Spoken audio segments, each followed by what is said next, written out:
Vamos abrir a Bíblia em Efésios, capítulo 4. Timóteo, vou precisar.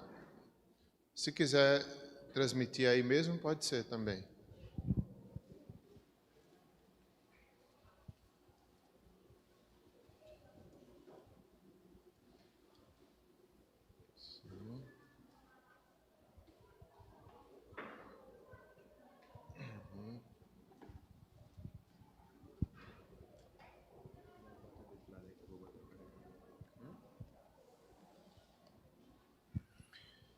Efésios 4, versos 7 ao 16.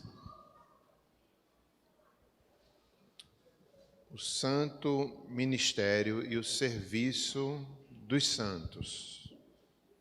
Vamos ler, pensando nisso, na igreja, dos presbíteros, diáconos. Eu não vou falar nessa manhã sobre as qualidades dos presbíteros ou dos diáconos, que a Bíblia mostra, mas hoje, pela manhã, não.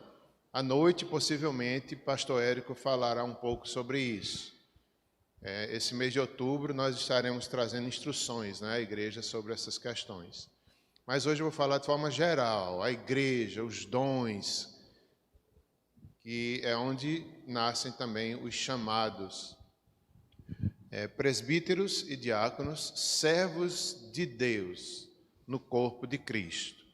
É um material do reverendo Hermes Maia Pereira da Costa, que eu estarei seguindo um pouco, nem tudo. Façamos então.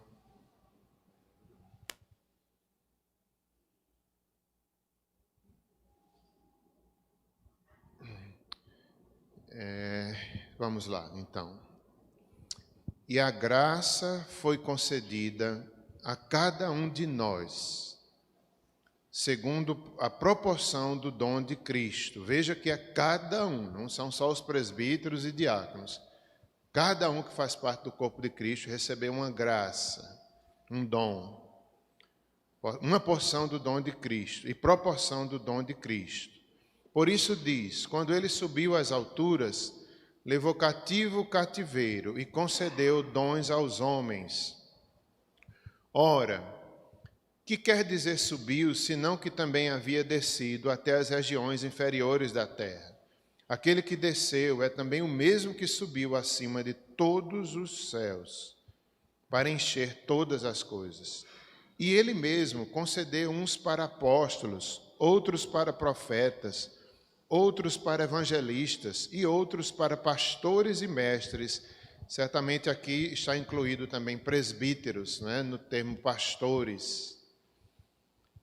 Pastores mestres e mestres, com vistas ao aperfeiçoamento dos santos, para o desempenho do seu serviço, para a edificação do corpo de Cristo, até que todos cheguemos à unidade da fé e do pleno conhecimento do Filho de Deus, à perfeita varonilidade, à medida da estatura, da plenitude de Cristo, para que não mais sejamos como meninos, agitados de um lado para outro e levados ao redor por todo o vento de doutrina, para a artimanha dos homens, pela astúcia em que induzem o erro, mas segundo a verdade em amor, cresçamos em tudo naquele que é a cabeça, Cristo, de quem todo o corpo bem ajustado é consolidado pelo auxílio de toda junta, segundo a justa cooperação de cada parte, efetua o seu próprio aumento para a edificação de si mesmo em amor. Oremos. Senhor, obrigado pela igreja, obrigado pelos dons que recebemos. Ajuda-nos a crescermos na fé, a crescermos no ministério, a crescermos na ajuda um ao outro no corpo de Cristo. Nós somos tão carentes, nós somos tão falhos, mas o Espírito, Jesus, nos deu dons.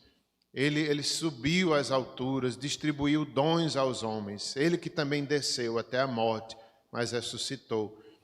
Abençoa-nos, Senhor, em nossa igreja. Tem misericórdia de nós. Pedimos que o Senhor abençoe essa aula. Em nome de Jesus, amém.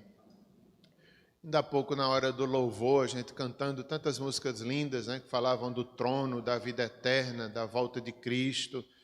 E eu lembrando dessas coisas que eu ia falar, eu fiquei imaginando, né, alguns dos irmãos aqui, alguns me vieram à mente na hora, e eu imaginando como seremos no céu, não é? Eu lembro que eu olhei para Mateuzinho ali na bateria e fiquei dizendo, meu Deus, como será Mateuzinho no céu? Estará maduro, estará pleno em Cristo Jesus. E pensei em outros irmãos que eu não vou citar aqui, que não dá tempo, mas pensei num, pensei no outro, e pensei em todos nós, pensei em Cristo, né? Naquele dia ele é digno, ele é o Rei das nações, ninguém era digno de abrir o livro, mas Cristo foi e é digno. Então, ele tem o poder de dar a vida eterna. Todas as nações andarão segundo a sua lei. E lá nós chegaremos nesse ponto que fala Paulo aqui. A perfeita varonilidade, a perfeita maturidade. Só lá. Mas, enquanto não chegamos nisso, ainda somos uma igreja falha, uma igreja militante, ainda não triunfante, vencedor em Cristo pela graça, apesar de nós, mas temos um Senhor santo que nos amadurece, que nos ensina e está nos transformando de crianças na fé em pessoas maduras. Mesmo aqui na terra, existem discípulos maduros. Perfeitos não, mas maduros tem. E esse é um dos desafios da igreja, porque na igreja tem vários tipos de discípulos, discípulos imaturos, discípulos às vezes com 50 anos de igreja ainda imaturos, outros mais maduros, e é difícil, digamos assim, cuidar de todos, porque um tem uma necessidade, outro já tem outra mais avançada, e se não for o amor, a gente não resiste ao ministério, queremos passar um por cima do outro, os mais avançados não querem mais aquela aula tão repetitiva. Aqueles que estão iniciando, não é, estão querendo saber as coisas básicas, os outros não têm mais paciência. Então é o amor, é Cristo, é um só corpo, e nesse corpo Deus, Cristo, Deus, o Espírito, né, deu dons. E a figura é Cristo, desce à sepultura, mas quando ele ressuscita, ele dá presentes aos homens. Ele dá dons aos homens e distribuiu, cada um conforme o Espírito quis. Cada um, as lideranças da igreja, os presbíteros, os diáconos, de tal forma que não é uma hierarquia. Apóstolos, evangelistas, profetas são os maiores até os menores. No caso seria aqui, né? Os mestres seriam os menores. Não é uma hierarquia, mas são dons conforme Deus quis. Ninguém é melhor do que ninguém. Nenhum deles recebeu de si próprio. Pelo contrário, são pecadores que receberam a graça de Deus. Ninguém pode se gloriar. Eu achei muito bonito nesse material do pastor Hermes Maia, né? Ele que é um homem tão estudioso, tão capaz, né? Que nós temos...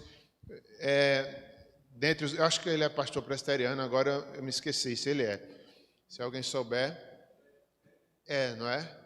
Então, Hermes Maia, um grande homem, estudioso de Deus, falando ali sobre Lloyd Jones, como aprendeu de Lloyd Jones, tão humilde, reconhecendo que nada do que recebeu ou teve veio dele mesmo. Tudo que ele aprendeu não foi sozinho, foi de Deus, foi do Espírito Santo, foi de outros que ele leu, que ele aprendeu. Assim é o corpo de Cristo. Hermes não nasceu sozinho. Todo dom, toda inteligência que ele tem, ele não pode se orgulhar de nada, porque foi o Espírito que deu. E ele não é melhor do que o irmão mais simples da igreja. Não, cada um recebeu uma proporção dada por Deus e tem que ser fiel no que recebeu.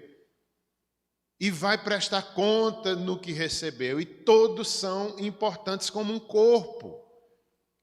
Todo o nosso corpo ele é importante, não é só cérebro, não é só mãos. Os órgãos mais simples, tem até quem diga que nós temos órgãos que não servem para nada, mas não é verdade. Já tem gente que diz que o apêndice não serve para nada. Mas, na minha opinião, viu, Sara? Sara ali é bióloga, né? Na minha opinião, serve, né? Não vou aqui falar de biologia, mas até onde eu estudei, serve. Questão de defesa, imunidade, né? Ali que muitos acham que não serve, mas só serve para ser retirado. Mas, até onde eu sei, posso até estar errado, né? Mas eu acho que eu não estou, porque Deus botou lá, tem alguma função, né? Mas a gente tem que... Vamos lá, não vamos falar disso agora, não. Então, cada um, a pessoa mais simples da igreja, foi Deus que deu o dom, e a gente tem que respeitar, a gente tem que honrar, assim como Hermes Temaia, não é? Mostra isso no seu ensino, é um ensino maravilhoso, mas tão simples, tão humilde, ele sabe que nada foi dele, tudo foi Deus que deu. E o texto nos diz isso, né? Segundo a verdade, cresçamos em amor. Cristo é o cabeça do corpo, bem ajustado, consolidado, juntas. Cada um ajusta a cooperação, ninguém faz nada sozinho, é um corpo, é uma máquina, né, trabalhando. Sozinhos nós não fazemos nada. E assim vem, né, os apóstolos. Os primeiros apóstolos, não existe mais como eles, que viram Cristo, tinham dons específicos de milagres, de extraordinários, viram a Cristo pessoalmente, viram Ele ressuscitado, escreveram as Escrituras, muitos deles, ou supervisionaram a alguém que Deus chamou para escrever, como no caso Marcos, supervisionado por Pedro. Então eram homens separados para o fundamento da igreja. Nós somos uma igreja apostólica, apesar deles terem morrido, né? Eles morreram, mas o fundamento ficou. Eles conduzem, digamos assim, não eles, né? O ensino que Deus usou eles para trazer, até hoje conduz a igreja. Somos uma igreja apostólica. Ai de nós se não tivesse os apóstolos fundamentais, que Deus usou, homens, foram cheios do Espírito Santo, capacitados para escrever as Escrituras. Somos uma igreja apostólica. E nós precisamos disso para amadurecer, do ensino, da palavra. Ai de nós, se não fosse a palavra, os discípulos não amadureceriam. Hoje se usa o termo apóstolo, muitas vezes equivocado, como se fosse o pastor dos pastores, o pastor dos bispos, dos presbíteros. Não, não é isso. Se usar no sentido de missionário, pode até ser, né? O missionário, o apóstolo é o missionário, simplesmente um servo, não como hierarquia. Não existe isso. Então, os apóstolos são dons dados por Deus à igreja. Ele concedeu, diz o verso 11, uns para apóstolos, outros para profetas, outros para evangelistas, outros para pastores e mestres, né?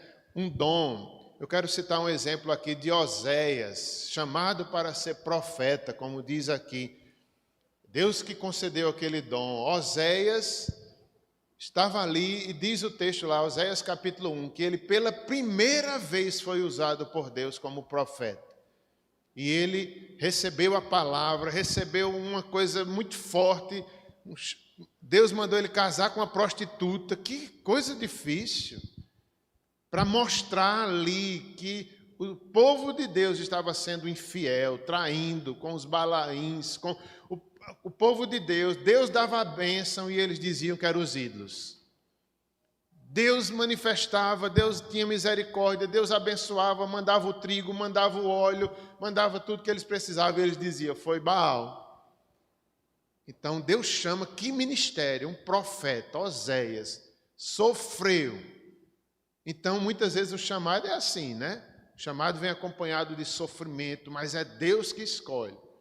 Então hoje, a maior profecia que nós temos é a Bíblia. Quando nós pregamos, nós estamos profetizando, somos profetas. Somos profetas, a igreja toda, os ministérios, o ensino, a pregação. Estamos evangelizando, ou melhor, estamos profetizando nesse sentido mais amplo da palavra. Porque a prioridade da igreja é o ensino, é a proclamação, mais do que curas, milagres. Isso pode acontecer, mas não é o principal. Nós somos profetas da palavra do reino de Deus, melhor dizendo. Então, para profetas, outros para evangelistas. Todos nós devemos evangelizar. É um dom, é uma ordem. Deus, através da igreja, está reconciliando o mundo consigo. Qual é o problema maior do ser humano? É a rebeldia. E Deus nos chama a reconciliar, a pregar, para que as pessoas se reconciliem com Deus. Todos nós temos esse ministério. Como se Deus, através da igreja, estivesse exortando, salvando, e na verdade está. Deus que está fazendo através de todos nós, temos esse dom. Agora é verdade que tem pessoas que têm um dom mais forte, são os evangelistas.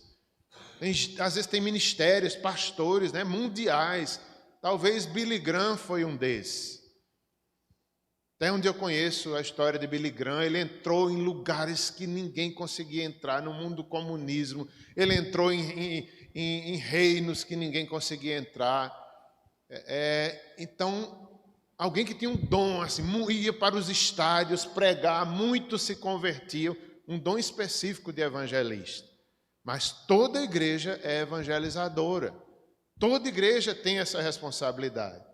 Os evangelistas, outros para pastores e mestres, né? Alguns entendem que é a mesma coisa, pastores e mestres. Todo pastor deve ensinar, e todo mestre também, certamente, pode ser pastor, né? Muito junto. É como um missionário. O missionário, ele vai abrir uma igreja, mas ele tem que ensinar lá também. Ele tem que ser mestre lá também.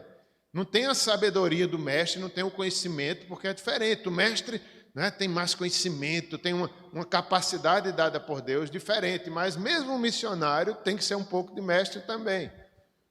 E quem dá tudo isso é Deus, a graça, um carisma dado por Deus, dado pelo Espírito Santo, é um presente de Deus para a igreja.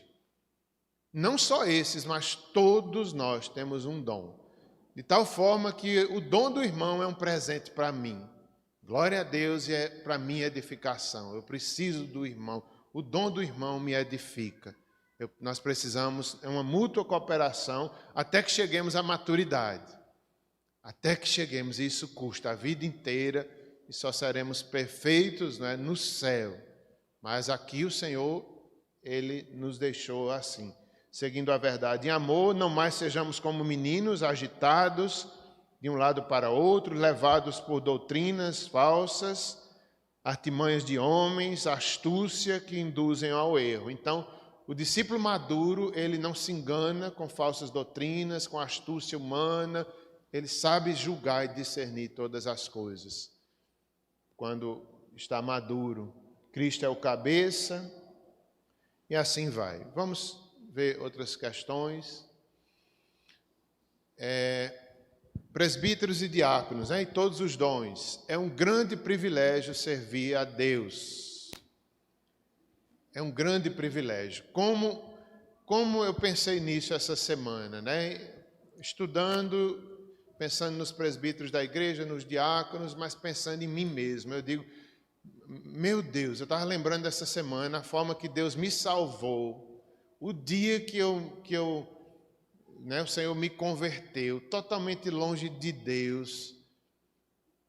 Fui para a igreja, voltei crente, nunca imaginava ser presbítero, nunca imaginava ser pastor. Eu digo, é um milagre muito grande. Até hoje, toda vez que eu passo lá na igreja, que Deus fez isso comigo, uma igreja pentecostal. Imagine, eu presbiteriano, Deus me leva para uma igreja pentecostal e lá me converte. Eu digo, como é que pode? Como é que Deus faz, né? Aí cheguei lá, passei pouco tempo, voltei para a presbiteriana, mas já voltei crente. Aí eu digo, isso foi Deus para me ensinar que o corpo de Cristo é importante. Não só existe presbiteriana no mundo, não. Deus age toda a sua igreja. E eu vendo, né, ali, os primeiros dias naquela igreja, eu lembro que uma vez eu estava lá nos cultos, eu acho no culto jovem, não conhecia ninguém, muitos jovens lá na igreja. Uma moça que estava à frente falou no meu testemunho, aí disse, um rapaz que está lá atrás com a mão no queixo. Até hoje eu tenho essa mania, ficar assim com a mão no queixo, como o Kleiner está ali, ó. Né? Aí ele me chamou, acho que à frente, pouco tempo depois eu estava entrosado na igreja, fui jurado, não sei do que lá. Eu digo, meu Deus, talvez era Deus já me mostrando, né, o caminho do microfone, o caminho da liderança. Poucos dias de convertido, eu já estava pegando em microfone, sem experiência, mas talvez era Deus ali, já mostrando alguma coisa no futuro. Eu lembro que eu mudei minhas roupas, eu era atleta, né? Só tinha mais roupa jovem, roupa de atleta. Aí eu comprei calça social, camisa social, fui ser jurado. Fui ser jurado na igreja do concurso, não sei do que lá, de música, de louvor e adoração, parece. Então, assim, Deus conduz a gente, Deus faz a gente amadurecer, Deus, anos, né? Aí, e interessante que o chamado de presbítero e de diácono é só ou melhor, a eleição, o ofício, é só uma confirmação daquilo que a gente já faz antes.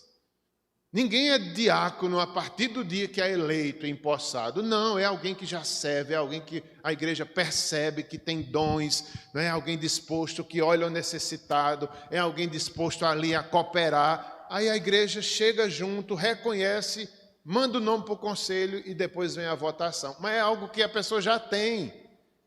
É algo que o Espírito Santo já dá e a igreja reconhece. Do mesmo jeito, presbítero, né, você olha, vai percebendo ali aquele irmão, né, que tem um certo perfil, que tem dons, Então, aí pergunta, irmão, do mesmo jeito um seminarista vai nascendo assim, no corpo de Cristo, e a ordenação é só uma confirmação. Isso é um privilégio. A Bíblia diz, no boletim, tem um texto lá que vai dizer isso. O primeiro pré-requisito para ser presbítero, né, pastor Érico? É o quê? É querer ser. É querer ser. É reconhecer que é um chamado de Deus. A Bíblia mostra isso, né? Que eu não estou lembrando quais são as palavras bíblicas, mas diz mais ou menos isso, que se você deseja o episcopado, excelente obra almeja. Então é isso, há um desejo de servir. É um chamado que a pessoa mesmo reconhece. Eu quero servir, eu não quero títulos, eu não quero cargos, mas eu quero servir. Que privilégio é servir a Deus, seja sendo presbítero, sendo diácono, seja ajeitando uma cadeira na igreja, seja fazendo uma visita, é servir, é a alegria de servir ao Senhor. Servir o corpo de Cristo, isso deve nos encher. Que privilégio eu tenho de servir o povo de Deus, de dar aula às crianças, é o privilégio servir a Deus.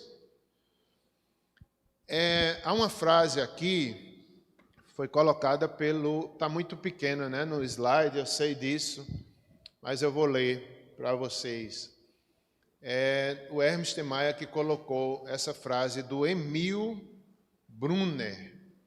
A comunidade de Jesus vive sob a inspiração do Espírito Santo. Este é o segredo, de sua vida, de sua comunhão e de seu poder. Então, a comunidade de Jesus, que é a igreja, vive sob a inspiração do Espírito Santo. Isso é maravilhoso, é uma verdade. É o Espírito que dá dons, é o Espírito que nos regenera, é o Espírito que nos capacita a vivermos uma vida de comunhão debaixo do seu poder. Então, nós somos uma igreja que crê no poder do Espírito Santo. Não é preciso ser uma igreja pentecostal, né? Às vezes até exagerada, ou que não conhece muitas coisas da palavra. Não, nós somos uma igreja que crê. Ai de nós se não fossem os dons do Espírito Santo. Ai de nós recebemos dele, é ele que nos regenera, é ele que nos convence, é ele que nos capacita para o ministério. Eu falei já em Oséias, né, mas eu quero falar em Eliseu. Eu peço que os irmãos abram em 1 Reis 19, 19. O exemplo ali do dom que ele recebeu. Eu não vou ler, mas 2 Reis 2, 9 e 14 é o momento que Elias é tomado aos céus. E Eliseu está ali seguindo 1 Reis 19, 19. Se alguém abrir, pode ler, por favor, em voz alta, quem desejar.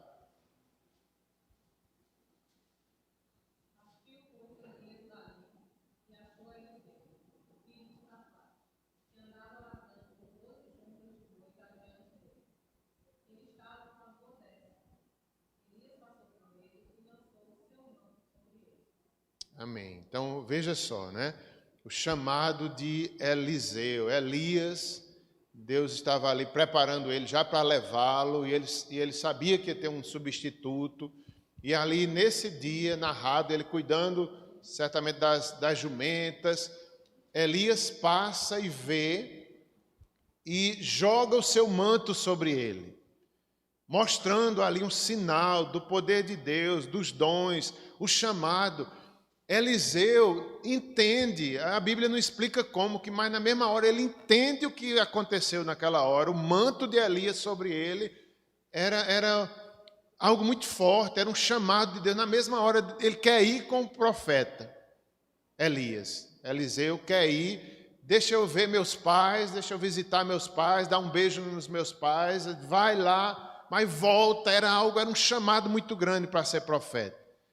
O manto, né? O manto que Elias jogou, e ele sabe, o poder de Deus tocou ele naquela hora, e ele diz sim, ele deixa pai, deixa mãe, visita os pais, mas segue e vai servir. Ele não começa como um profeta, ele vai servindo ao profeta. Isso é algo muito importante, né? Para quem tem um chamado, a gente não começa lá em cima, sendo presbítero, apóstolo, diácono. Não, a gente começa servindo. A gente começa servindo como Eliseu fez a Elias. O manto, né, representa o poder de Deus. Ele jogou a capa, ele entendeu. Eu vou agora, e passou a servir. Da mesma forma que Josué fez com Moisés. Josué era um servidor de Moisés, depois foi o substituto. Timóteo e Paulo. Então isso é algo muito importante. A gente está disposto a servir, não é procurando cargos, não é procurando ser profeta. Na verdade, se pudesse fugir, a gente fugiria. Mas depois que jogou a capa, a gente não pode mais fugir. Se a gente pudesse fugir, eu lembro que às vezes conversando com o pastor Jorge Noda, né? Será que eu vou para o ministério ou não vou? Será que Deus está chamando ou não está? E ele dizia mais ou menos assim: se puder ficar de fora, fique. Como quem diz assim, quem é chamado não aguenta ficar de fora. Tem que ir, enfrentar os desafios, enfrentar o serviço. A gente não é porque a gente quer, não. Eu acho que Eliseu, se pudesse ali, dizia, não me chame, não. Porque é muito forte ser profeta. Os sofrimentos, né? A alegria também é um dom, é um privilégio, mas é ali o quanto ele sofreu. Então, já no texto de 2 Reis, que a gente não vai ler agora, 2, 9 a 14, é o momento quando Elias é chamado, né, ali na carruagem que vem para o buscar. Então, até o fim, Eliseu está ali seguindo ele, e Elias diz, Eliseu, fica aí, que eu vou ali fazer alguma coisa que eu não lembro agora. Eliseu, fica aí, Eliseu. Eliseu faz, tão certo como vive o Senhor, eu vou também. Veja a decisão, né, de servir a Deus, de servir o profeta. Daqui a pouco Elias diz de novo, fica aí, Eliseu. Que ele sabia que a qualquer hora o Senhor iria tomá-lo, iria buscar. Aí chega o momento da conversa deles que Elias diz a Eliseu, pede-me o que quiseres, que eu te farei. Como uma despedida ali. Aí Eliseu diz, eu quero unção dobrada. Meu Deus. Aí, como Elias diz mais ou menos assim, dura coisa me pediste. Como quem diz, só Deus pode te dar isso, não sou eu não. Então, as últimas conversas dele, aí Elias diz de novo, fica aí que eu vou ali. Aí ele faz, tão certo como vive o Senhor, eu vou contigo até o fim. Que decisão de servir a Deus, de servir o irmão, não desistiu. Aí Elias diz, né, se você vê na hora que eu for tomado, como quem diz, você vai receber. Aí assim acontece, ele está lá na hora e ele vê, aí recebe a confirmação da unção dobrada do Espírito. E assim, interessante que os milagres que Deus usou Elias, usou certamente em dobro Eliseu.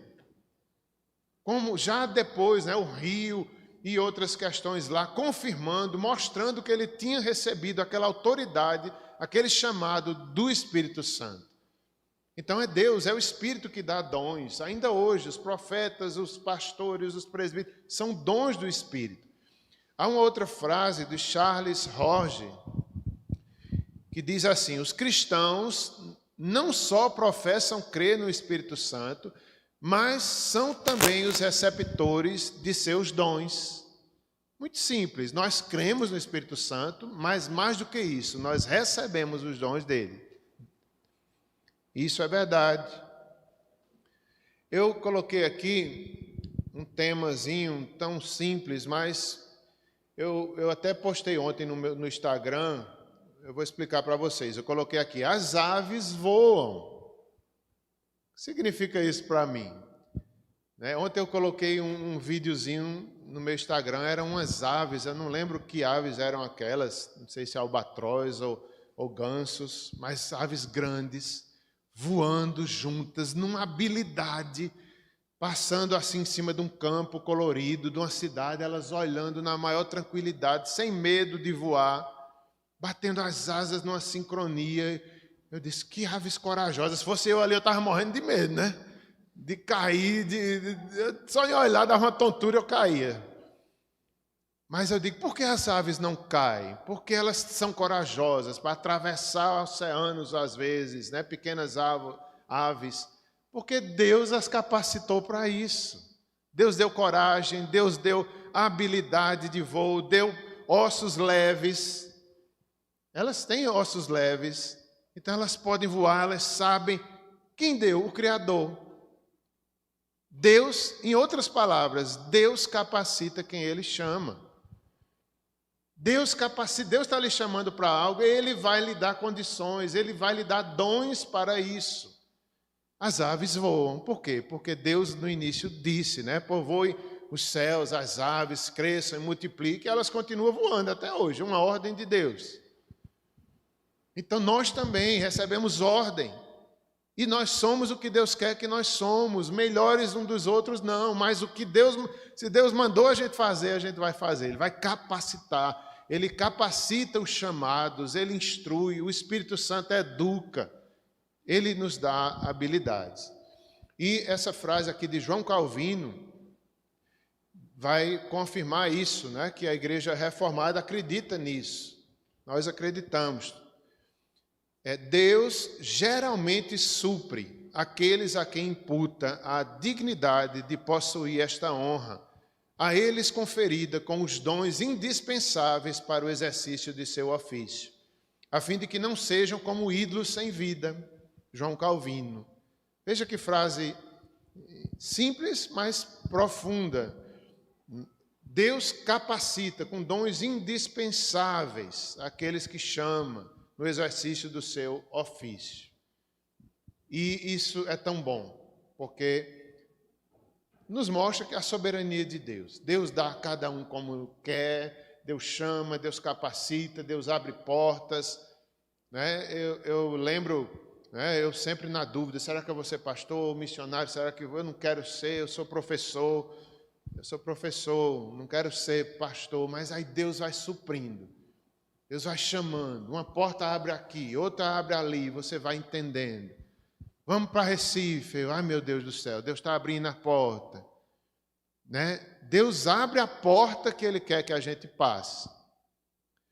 Interessante, só como exemplo, outro dia eu estava falando aqui na igreja, que estava querendo fazer uma disciplina da pós-graduação, né? Eu comentei aqui na igreja, na UEPB. Fiz a seleção, não passei, mas depois eu fui lá tentar falar com a coordenação para ver se eu conseguia assistir às aulas. Meus irmãos, Deus fechou a porta tão fechada que eu não consegui ir. Interessante que eu fui lá na universidade, acho que eu fui com Simone, todas as coordenações estavam abertas, menos a que eu queria. Já pensou? E estava lá o aviso. Por algum motivo a coordenação não abriu ontem nem hoje, só quarta-feira. Aí mesmo assim eu ainda não acreditei. Eu digo: não, eu venho de novo. Quando foi na quarta-feira, era aula já da professora, uma palestra. Aí eu não pude ir, porque tive um compromisso, né? O filho de Coca, minha cunhada, estava precisando muito. Aí eu digo: não, eu não vou para a aula se uma pessoa está precisando. Aí eu fui com Coca. procurar ajuda em hospital, não sei aonde, tentar a internação. Quando fizemos, no final da manhã eu fui para a universidade com coca, tentar falar com a professora. Eu digo, eu não desisto não, só se Deus me frear. Aí, quando eu cheguei lá, cheguei meia hora antes, já tinha terminado. Eu digo, mas Deus fecha a porta mesmo, viu? Aí agora eu entendi. Então, eu estou dizendo assim, que Deus abre a porta. Se Ele tem um dom para a gente, Ele abre a porta, Ele mostra, Ele dá condições. Quando eu lembro que eu passei 4 anos em Recife, não é ali, não sei como foi, um milagre, dependendo de Deus, dependendo dos irmãos, Deus suprindo, com 3 filhos pequenos, nunca faltou nada. É Deus que dá a graça ao chamado que Ele nos faz. Agora, temos aqui algumas frases de Lloyd Jones, grande pastor, não é? Reformado, 30 anos ali na igreja de Westminster. Então, um grande servo de Deus. Olha o que ele falou sobre o que é igreja, né? Que é o tema de Efésios. O tema principal de Efésios é a igreja, a origem da igreja, aquilo que Deus nos deu como igreja, juntos. Só que essas frases que eu vou dizer agora são muito fortes. E o próprio Hermes Temaia, ele disse que quando viu essas frases, ele parece que chorou de tristeza. Depois ele teve grande alegria, quando ele olhou para a graça de Deus. Porque aqui é um retrato da igreja, falha, humana, que erra, que peca, mas Cristo morreu por essa igreja. Então ela é importante. Ela tem o seu lugar, ela tem um ministério, ela tem dons. Então, o Hermes Temaia fala isso, né? Ele parece que chega a chorar de tristeza pela igreja. Quem ela é, quem ela deveria ser, mas não é. Depois ele tem grande alegria, porque ele vê que é a graça de Deus que está sobre a igreja. Então, vejamos essas frases. Aqui está a igreja em seus farrapos, em sua imundície e vileza.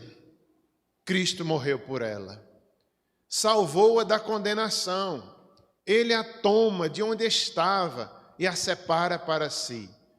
Ela é removida do mundo para a posição especial que, como igreja, deve ocupar. Olha que frase forte de um homem idoso, não é? Falando, experiente, reverendo há 30 anos, numa igreja ali, uma das igrejas, digamos assim, mais influentes no meio reformado, disse isso. A igreja é assim, em seus farrapos, imundície e vileza, mas Cristo morreu por ela. Salvou-a da condenação. Ele a toma de onde ela estava, dos seus pecados, e separa para si. Deus santifica a igreja, Deus chama e dá dons. Ela é removida da posição do mundo para a posição especial que, como igreja, ela deve ocupar. Então, a igreja especial por quê? Porque Deus a fez especial nos seus planos. Mas, pela origem dela, não, nós não temos do que nos orgulhar. Nós éramos isso aqui. Quem éramos nós? Mas Deus nos santificou e nos deu dons e nos tornou igrejas santas, puras, sem mácula. E um dia, de fato, a noiva estará pronta. Outra frase, da mesma forma, do mesmo autor, diz assim: enquanto a igreja caminha neste mundo de pecado e vergonha, ela se suja de lama e lodo. Portanto, há manchas e nódoas nela. É muito difícil livrar-se delas. Todos os medicamentos que conhecemos, todos os produtos de limpeza, são incapazes de remover essas manchas e nódoas. A igreja não é limpa aqui, não é pura, embora esteja sendo purificada, ainda há muitas manchas nela. Veja que é um homem experiente, dizendo as manchas, os pecados da igreja, né, que o mundo vê e nos condena, e diz como é que é a igreja e faz isso, olha os pecados da igreja. O mundo condena. Nós mesmos vemos as nossas manchas, mas ele está dizendo que um dia ela será limpa, um dia ela será totalmente pura. ela está sendo purificada. Deus está lavando a sua igreja. Seu vestido de noiva está manchado, mas Deus está lavando. Deus está purificando. E no último dia ela estará pronta. É como um texto que eu vi de Ronaldo Lidório, nunca esqueço, né? Ele escreveu sobre isso. A igreja vai estar pronta no final. Parece que não, mas Deus é poderoso para limpar o vestido da noiva. Todinho no dia ela estará pronta. Então, é isso. Outra frase. Entretanto, quando ela chegar, aquele estado de glória e glorificação ficará sem uma única mancha. Não haverá nódoa alguma nela. Quando ele, Jesus, a apresentar a si mesmo com todos os principados e poderes e com todas as compactas fileiras de potestades celestes e contemplar esta coisa maravilhosa, a sondá-la e a examiná-la, não haverá nela nenhuma mácula, nenhuma nódoa. O exame mais cuidadoso não será capaz de detectar a menor partícula de indignidade ou de pecado. É na glória, meus irmãos? A igreja estará assim. Apocalipse mostra a noiva, venha ver a noiva. Ela está se aprontando e um dia ela estará assim, pronta. Vamos ver ainda algumas questões de Efésios. Vocês não estão vendo quase nada, irmãos? Aqui no slide. Acho que não dá para ver, Mas vamos lá. Eu vou falar de Efésios um pouco. Se quiserem, permanecer com a Bíblia aberta em Efésios, eu vou falar um pouco do capítulo 1 até o 4, só mostrando a igreja. Só falando sobre a igreja, sobre os presbíteros. Então, vamos lá. O foco de Efésios é o mistério da igreja. Então, nós vemos em Efésios, Paulo falando a igreja, o nascimento da igreja. A igreja Novo Testamento nasce em Pentecostes, nasce na ressurreição. É um milagre, é um mistério. Agora revelado no Novo Testamento, Cristo é o cabeça, Ele dá a vida pela igreja. Então, não há mais separação entre judeus e gentios, que era a maior separação entre as nações. A gente vê hoje, nação contra nação, brigas, guerras. Nem se compara, na visão bíblica, da inimizade que havia entre judeus e gentios. Aí Cristo quebra isso, faz um só povo, todo aquele que crê. Judeus precisam crer, gentios precisam crer. Judeus, como disse Paulo aos Romanos, estavam condenados mesmo tendo a lei de Moisés. Gentios não conheciam a lei, estavam condenados, viviam na lei do próprio coração. Então, ambos eram pecadores. E na cruz nasce a igreja. Ele une, ele derruba a parede de separação entre gentios e judeus. Todos agora têm que se dobrar diante do senhorio de Cristo. É o mistério revelado. Paulo diz isso, que é a prova de amor, é a graça de Deus. A grande prova, Deus quebra essa separação entre as nações. No capítulo 1, verso 1 e 2, são saudações aos santos que vivem em Éfeso e fiéis em Cristo Jesus. Veja que ele saúda não só os presbíteros, não só os diáconos, mas toda a igreja aqui é incluída. A carta é para toda a igreja. E aqui eles são chamados de fiéis em Cristo Jesus. A igreja deve ser fiel em Cristo Jesus. Todos são aqui incluídos, não só a liderança. Em Atos 20, versos 17 a 34, Paulo manda chamar os presbíteros de Éfeso e fala com eles em sua despedida. E um dos versículos, o 28, lá de Atos 20, ele diz aos presbíteros: atendei por vós e por todo o rebanho sobre o qual o Espírito Santo vos constituiu bispos, para pastoreardes a igreja de Deus, a qual ele comprou com seu próprio sangue. Então, lá em Atos tem essa história. Paulo passa cerca de 3 anos em Éfeso e vai embora para Jerusalém. Mas antes, ele manda chamar de Mileto os presbíteros da igreja. Veja como era importante, né? A liderança. Paulo estava preocupado, ia embora. E agora quem ia cuidar da igreja? Ele avisa que viria lobos. Ele avisa que no meio da igreja surgiriam lobos devoradores e que os presbíteros deveriam combater. Olha a função de presbítero, né? Homens que estavam ali dispostos a defender as ovelhas, a pastorear. E o conselho que Paulo dá é que esses presbíteros deveriam cuidar primeiramente deles. Cuidem de vocês, depois cuidem da igreja. Por quê? Porque se o presbítero não cuidar de si mesmo, atentai por vós, cuidar, se santificar, se instruir, orar, não é estar ali cuidando de si mesmo.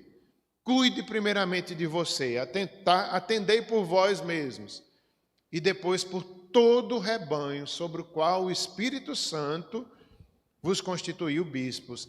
É o Espírito Santo, meus irmãos. Lembra lá na igreja de Antioquia, em Atos 13, quando o Espírito diz: separai-me a Paulo e a Barnabé para uma obra que os tenho chamado. Mesmo jeito é o Espírito Santo que separa presbíteros, que separa diáconos. Separai-me esses irmãos para uma obra que eu os tenho chamado. Aqui Paulo diz isso. E foi o Espírito Santo que constituiu bispo, né? A palavra bispo, superintendentes, é relacionada aqui aos presbíteros, a função de examinar, de superintender, de administrar, de pastorear, né? Primeiramente ele fala dessa questão de supervisionar o rebanho de Deus. O presbítero tem que estar atento, né, ao rebanho, olhando as necessidades, vendo os enfermos, vendo os irmãos mais fracos, ajudando, atento, ensinando, ajudando o pastor. Ele é um pastor também, nesse sentido aqui da palavra, né? É um pastor também que está ali de olho no rebanho, ajudando, juntamente com o presbítero docente, né, que é o pastor, os pastores formados e tal em seminário, no contexto presbiteriano, mas ele é um pastor ali, auxiliar nesse sentido aqui. E eles devem pastorear a igreja de Deus, a qual ele comprou com seu próprio sangue. Então veja que Paulo, antes de viajar, tem essa conversa com eles, adverte, orienta o ministério deles, e depois Paulo diz para eles: vocês não vão mais ver meu rosto. É a última vez. Aí Paulo diz: eu não tenho minha vida por preciosa, desde que eu complete o ministério que recebi do Senhor. Aí quer partir para Jerusalém, quer impedir, ele diz: estou disposto a dar minha vida, não tenho minha vida por preciosa, não verei mais vocês. Era uma despedida daqueles irmãos. Não sei se Paulo achava que ia morrer lá em Jerusalém, mas Paulo disse: não verei mais o rosto de vocês. E ali eles choram, se emocionam, né? E é uma despedida tão bonita entre os presbíteros e Paulo, né? O amor deles, a comunhão, os irmãos ali na igreja de Éfeso. Paulo vai embora e deixa aqueles irmãos: cuidai de vocês primeiro e depois cuidai da igreja de Deus. Isso são as saudações, versos 1 e 2 do capítulo 1 de Efésios. Já o mesmo capítulo 1, versos 3 a 14, nós vemos aí a igreja, somos eleitos pelo Pai. Lá na eternidade, Deus já pensou em nós. Nos elegeu para sermos dele. Tinha um plano para nós, um propósito. Efésios 3 a 14 mostra isso. Antes da fundação do mundo. Também nós somos redimidos pelo Filho, por Jesus. E somos selados pelo Espírito Santo. Isso é a igreja. Somos todos nós. No capítulo 1, versos 15 a 23, Paulo ora pela igreja. Primeira oração de Paulo pela igreja. Versos 22 e 23. E pôs todas as coisas debaixo dos seus pés, para ser o cabeça sobre todas as coisas, e o deu à igreja, a qual é o seu corpo, a plenitude daquele que a tudo enche em todas as coisas. Então, é como se Paulo estivesse fazendo questão que aqueles irmãos entendessem quem eles eram igreja. Cristo é o cabeça, né? Cristo governa todas as coisas, deu autoridade à igreja. Então Paulo estava mostrando quem era a igreja. Quem era a igreja? Deu à igreja, a qual é o seu corpo, a plenitude daquele que a tudo enche todas as coisas. Então, nós somos tudo isso que Paulo diz. Não para nos orgulharmos, mas o dom que Deus nos deu. É tão forte essa frase quando Paulo pela primeira vez usa a palavra aqui, igreja. Cristo venceu e deu à igreja todas essas bênçãos, todos esses dons. Então nós devemos nos sentir privilegiados, não orgulhosos, né? Não sei nem o que dizer, mas graciosamente abençoados. Quem éramos nós, pecadores? No capítulo 2 de Efésios vai dizer a nossa situação todinha. Quem éramos nós? Vivíamos longe de Deus, longe da graça, até que chega o versículo lá que diz: mas Deus, sendo rico em misericórdia, nos amou e nos chamou. Então nós não podemos nos orgulhar nunca, porque nós não éramos igreja, hoje somos. Deus deu a igreja em Cristo Jesus. Quando Paulo fala da igreja, ele fala com muito carinho, para que eles entendessem quem eles eram em Cristo. Eles eram abençoados com toda sorte de bênçãos nas regiões celestiais. Que privilégio! A igreja está aqui na terra, mas ela está no trono de Deus em Cristo Jesus. A igreja é formada em Cristo Jesus e Paulo queria que eles entendessem quem eles eram em Cristo Jesus. Agora no capítulo 2, 19, Paulo fala novamente algo específico sobre a igreja, né? Tudo é para a igreja, mas em alguns momentos ele fala assim mais especificamente, e é que ele diz, assim, né? O que significa esse assim? É depois de vocês entenderem que vocês são pecadores, que vocês viviam como os outros homens, presos nos pecados, rebeldes, mas Cristo teve misericórdia de vocês. Aí ele diz, assim, ou seja, depois disso, depois do trabalhar de Deus nas vossas vidas, já não sois mais estrangeiros ou peregrinos, mas concidadãos dos santos, e sois da família de Deus. É uma boa notícia que Paulo estava dizendo a ele. Vocês não são mais os mesmos, pecadores, como vocês viviam antes. Agora, vocês não são mais estrangeiros, vocês são povo de Deus, vocês são o Israel de Deus. Vocês fazem parte da aliança agora, foram enxertados em Cristo Jesus. Não são mais peregrinos nesse sentido de não ter mais um corpo, de não ter mais irmãos. Porque agora vocês são santos. Ele chama toda a igreja de santos. Eles não eram tão santos assim. Eram pecadores, mas agora, por causa de Deus, são santos, por causa de Cristo. E vocês são da família de Deus. A igreja aqui é a grande família de Deus. Que privilégio, né? Ter uma igreja, participar de uma igreja. A igreja não tem origem em nós mesmos. É uma ordem de Deus. Por isso, meus irmãos, nós precisamos da igreja para desenvolver nossos dons, nossos talentos. Precisamos, não podemos fazer como alguns que acham que sozinhos podem ser missionários, ser pastor. Não, nós precisamos do corpo. Nós temos uma grande família. E não é fácil viver em família, não é? Somos diferentes, cada um tem um dom diferente e a gente, pela mútua cooperação, no amor, vamos crescendo e Deus é glorificado na igreja.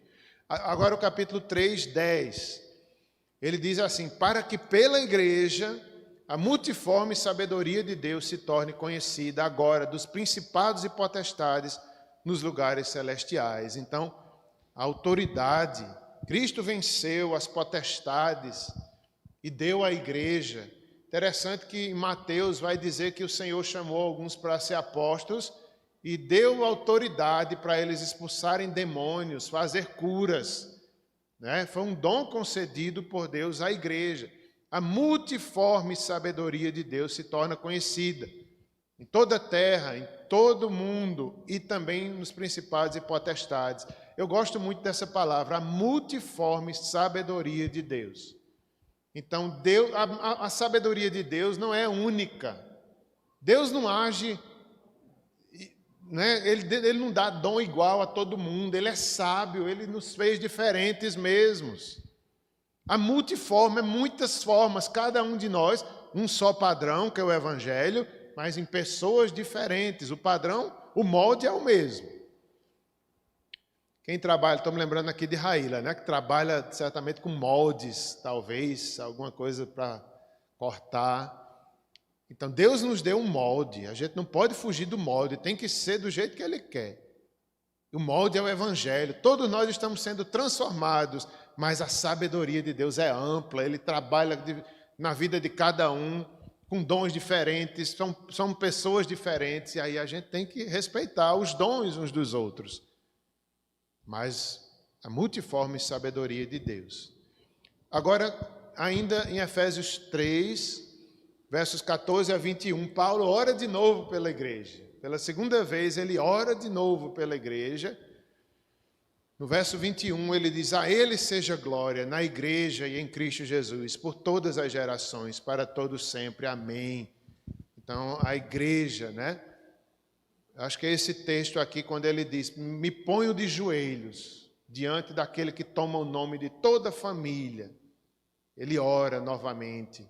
Nós devemos orar pela igreja, porque através da igreja, toda glória em Cristo Jesus, por todas as gerações, para sempre. Amém. Capítulo 4, verso de 1 a 6, a unidade da igreja. Capítulo 4, 7 a 16, os ministérios, o serviço, até a maturidade. Finalizando já, não vou até o fim muito, apenas citar aqui brevemente, capítulo 4 em diante, 17, versículos 27 e 24, a igreja é santificada, a igreja é despojada do velho homem, se reveste do novo, criado segundo Deus. Então, se somos igreja, devemos nos despojar do velho homem, do pecado, e devemos nos revestir da justiça de Cristo, o novo homem criado em Cristo Jesus, segundo Deus. Nos capítulos finais, não vou falar muito, mas nós vemos aí os frutos da cruz, o lar cristão, a armadura de Deus. Tudo isso é a igreja, tudo isso somos nós. Deixa eu ver aqui. Tenho só mais uns 3 slides para a gente finalizar. E vamos lá. O problema maior do homem é a rebeldia ao Criador. Tem algumas frases aqui que eu vou dizer para a gente finalizar, que é do pastor Hermes Maia. Veja só. Deus, por sua inteira e incompreensível graça, se vale de nós, presbíteros, docentes e regentes. Olha como isso é profundo. Deus, por sua inteira, incompreensível graça, usa os presbíteros, chama pessoas para uma obra tão importante. Pessoas pecadoras que estavam longe de Deus, agora são chamadas. Ele diz aqui que é incompreensível graça, inteira graça. Isso não é, ninguém pode se orgulhar disso. É uma graça tão grande. O que é graça? Carisma, dom, algo imerecido. Ninguém pode dizer: eu sou presbítero docente, eu sou presbítero regente, eu tenho capacidade. Não, está dizendo aqui que é inteira graça, incompreensível graça. A gente não compreende mesmo, né? A gente olha assim, é como eu falei de mim mesmo, eu nem compreendo como Deus me chamou para ser presbítero, para ser pastor. Naquele dia lá na igreja que Deus me chamou, é incompreensível. Eu não compreendia nada que Deus ia fazer. É uma graça, é um favor imerecido. Se Deus fosse olhar para mim, para os meus pecados, nem eu estava aqui, nem eu era pastor, nem era presbítero, então Ele não tinha nem me chamado. É algo incompreensível, é uma inteira graça e amor de Deus e misericórdia para sermos presbíteros, regentes e docentes e regentes, na condução do seu povo. Isso é um privilégio que não temos condições de descrever. Paulo nos fala de graça de pregar. Lá em Efésios 3:8, Paulo falando do seu ministério, ele diz: é a graça que Deus me deu de pregar o evangelho. De fato, Deus tem nos chamado ao serviço e tem nos capacitado constantemente a isso. Então, meus irmãos, é como ele diz, de fato Deus tem nos chamado e tem nos capacitado. Em outras palavras, eu diria, não é interpretação minha, eu diria que a gente não pode fugir. Deus tem nos chamado. Vamos em frente, vamos continuar. Se a gente for olhar, a gente tem motivo para não fazer. A gente olha, não,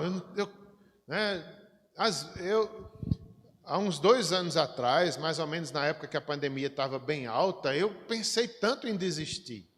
Eu não aguento não, mas ser pastor não. Está difícil, está pesado. Eu pensei, né? Eu compartilhei até um pouco com o pastor Érico, eu compartilhava muito com o pastor Érico, né? Tá difícil, pastor Érico, eu não sei o que está acontecendo na minha vida, dias muito difíceis. Cheguei até a pensar em desistir.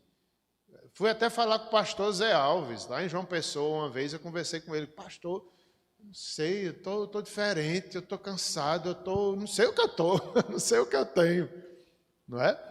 Mas aí ele disse, calma, você é muito jovem, vá fazer exercícios, vá, né, se cuide, separe o tempo, fale com conselho, como quem diz, não desista não, mas há tempos assim na vida da gente, é isso que ele está dizendo, mas Deus tem nos chamado, Ele tem nos capacitado, então continuemos, pela graça dEle. Porque se a gente for olhar para nós mesmos, a gente não quer, quem é que quer ter trabalho com os outros, com o irmão, ser presbítero, ser diácono?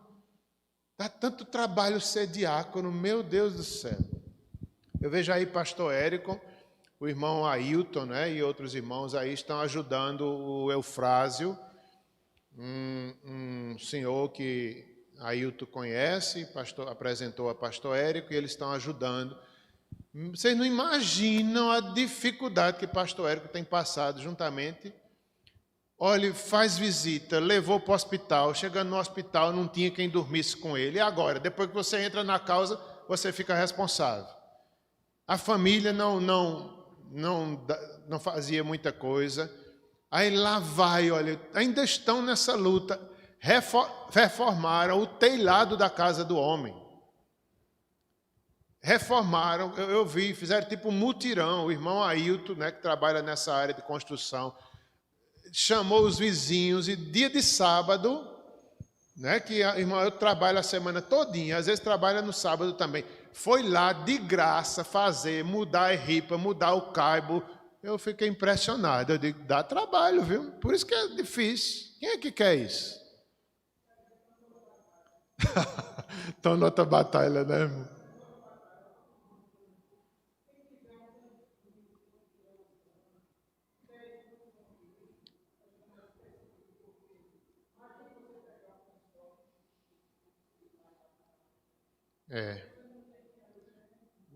Entendo. Foi o que eu vi pastor Érico comentando mais ou menos isso. Eles acharam ele justamente assim, todo sujo de fezes, de urina. Imagine. Então, é difícil.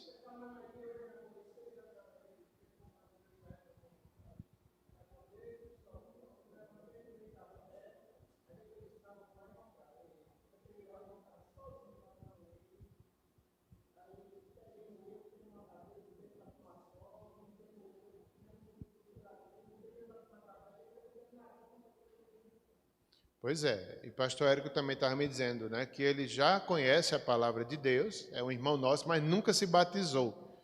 Aí está querendo se batizar, né? Então veja só, o trabalho há dias, já houve internação, já trouxeram para casa, reformaram.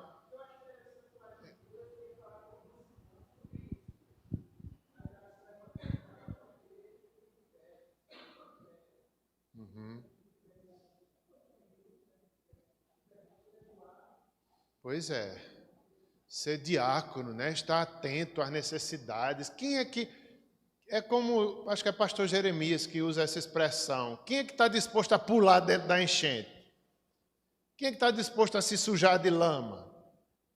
Ninguém. Se a gente puder, a gente não vai. Mas quando a gente aceita o chamado, Deus está chamando, vamos pular. Pula dentro da enchente. Assim, né? No sentido figurado, é claro, né? Pula na enchente, pula dentro do problema e Deus vai dar graça. Isso é muito difícil, se a gente puder, a gente fica fora. Se Eliseu pudesse, né? Se Eliseu pudesse fugir, eu acho que ele tinha fugido quando jogou a capa em cima dele. Mas só que ele não fugiu, ele foi obediente e foi até ousado e pediu ainda unção dobrada. Esse gostou, viu, do ministério. Ele não só desistiu, como ele disse, me dá unção dobrada, eu quero fazer 2 vezes mais. Eu digo, esse pulou dentro da enchente mesmo, e arregaçou as mangas e obedeceu ao Senhor. Né? Exatamente. Quem põe a mão no arado, Deus recompensa, né? Nossa recompensa.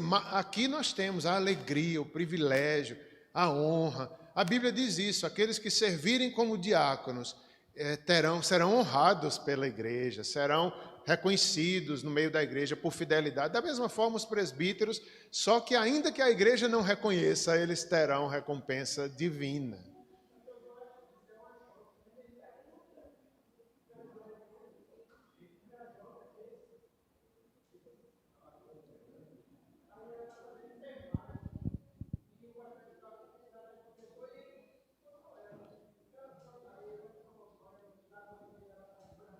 Eu soube. Uma jovem, né, que se dispôs a ir cuidar dele, não é, de graça. Eu soube, pastor Érico falou. Meus irmãos, vamos finalizar. Eu sei que os irmãos ainda talvez vão votar, não é? Vamos finalizar. De todas as tribos, povos e raças, muitos virão te louvar. De tantas culturas, línguas e nações, no tempo e no espaço, virão te adorar. Bendito seja sempre o Cordeiro, o Filho de Deus, raiz de Davi. Bendito seja seu santo nome, Cristo Jesus, presente aqui. A nós só nos cabe tudo dedicar, oferta suave ao Senhor. Dons e talentos queremos consagrar, a vida no teu altar, para teu louvor. Bendito seja sempre o Cordeiro, Filho de Deus, raiz de Davi. Bendito seja seu santo nome, Cristo Jesus, presente aqui. Oremos, irmãos. Senhor, diante da Tua palavra, Senhor, do livro de Paulo aos Efésios, nós ficamos admirados pela igreja, quem somos nós, como o Senhor é poderoso para transformar pessoas pecadoras em santas, em igreja, e nos dar dons. Isso é um milagre muito grande. Muito obrigado, Senhor. Nós queremos dizer sim a Ti, muitas vezes as dificuldades, as nossas próprias lutas, as lutas dos outros, muitas vezes se pudéssemos dizíamos não, mas como Eliseu disse sim, e ele desejou mais, ele queria te servir mais. Faz isso nas nossas vidas também, Senhor. Nos renova, que jamais possamos olhar para trás. Todos nós, não só os presbíteros, não só os diáconos, mas todos somos chamados. Todos somos chamados a um corpo. Cada um tem sua função. Cada um é importante por causa de Cristo. Faz novas todas as coisas em nossas vidas. Perdoa nossos pecados. Perdoa pela lama que muitas vezes está manchando, Senhor, a nossa vida, mas sabemos que a noiva estará pronta. Muito obrigado, nos purifica pelo Teu sangue. Abençoa-nos, abençoa todo o Teu povo em toda a terra. Maravilhosa graça do nosso Senhor e Salvador Jesus Cristo, O amor de Deus Pai, Todo-Poderoso, as consolações e o poder do Espírito Santo sejam sobre cada um de vós e sobre todo o povo de Deus espalhado em toda a terra, desde agora e para sempre. Amém. Deus os abençoe, irmãos.